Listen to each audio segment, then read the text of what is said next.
أعوذ بالله من الشيطان الرجيم. بسم الله الرحمن الرحيم. يا أيها الناس اتقوا ربكم الذي خلقكم من نفس واحدة وخلق منها زوجها وبث منهما رجالا كثيرا ونساء واتقوا الله الذي تساءلون به والأرحام إن الله كان عليكم رقيبا. وآتوا اليتامى أموالهم ولا تتبدلوا الخبيث بالطيب ولا تأكلوا أموالهم إلى أموالكم إنه كان حوبا كبيرا. وإن خفتم ألا تقسطوا في اليتامى فانكحوا ما طاب لكم من النساء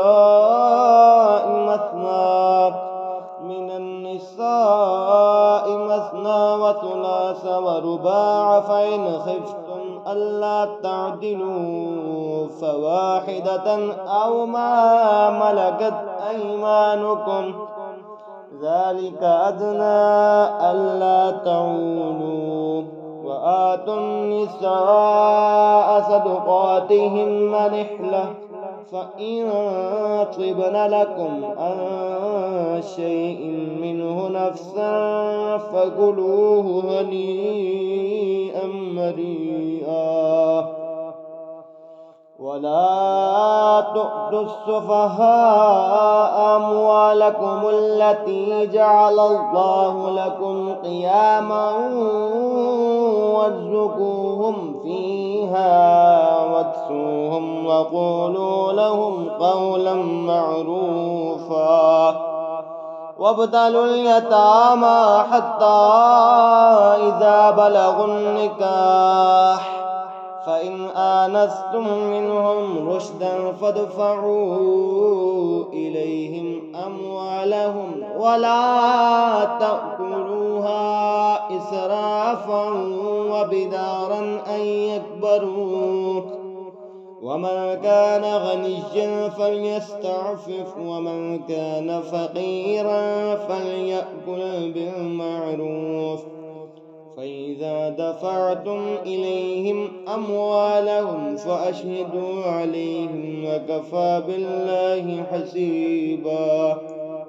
للرجال نصيب مما ترك الوالدان والأقربون، وللنساء نصيب مما ترك الوالدان والأقربون مما قل منه أو كثر نصيبا مفروضا.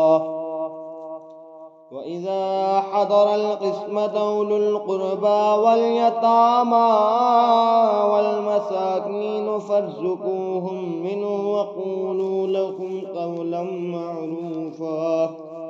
وليخشى الذين لو تركوا من خلفهم ذرية ضعافا خافوا عليهم فليتقوا الله وليقولوا قولا سديدا. إن الذين يأكلون أموال اليتامى ظلما إنما يأكلون في بطونهم نارا وسيصلون سعيرا. يوصيكم الله في أولادكم للذكر مثل حظ الأنثيين، فإن كن نساء فوق اثنتين فلهن ثلث ما ترك، وإن كان واحدة فلها النصف ولأبويه لكل واحد منهما السدس مما ترك إن كان له ولد، فإن لم يكن له ولد وورثه أبواه فلأمه الثلث، فإن كان له إخوة فلأمه السدس من بعد وصية يوصي بها أو دين. آباؤكم وأبناؤكم لا تدرون أيهم أقرب لكم نفعا فريضة من الله، إن الله كان عليما حكيما. ولكم نصف ما ترك أزواجكم إن لم يكن لهن ولد، فإن كان لهن ولد فلكم الربع مما تركن من بعد وصية يوصين بها أو دين. ولهن الربع مما تركتم إن لم يكن لكم ولد، فإن كان لكم ولد فلهن الثمن مما تركتم من بعد وصية توصون بها أو دين. وإن كان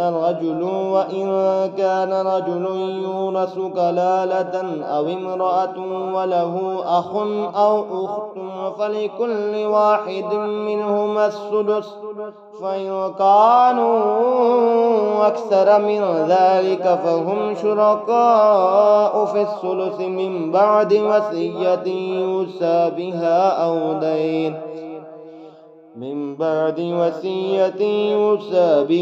أو دين. غير مضار، وصية من الله، والله عليم حليم.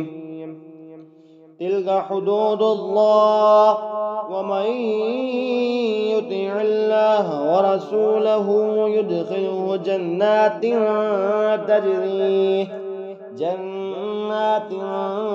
تجري من تحتها الأنهار خالدين فيها، وذلك الفوز العظيم. ومن يعص الله ورسوله ويتعد حدوده يدخله نارا خالدا فيها وله عذاب مهين. آمنت بالله، صدق الله العظيم.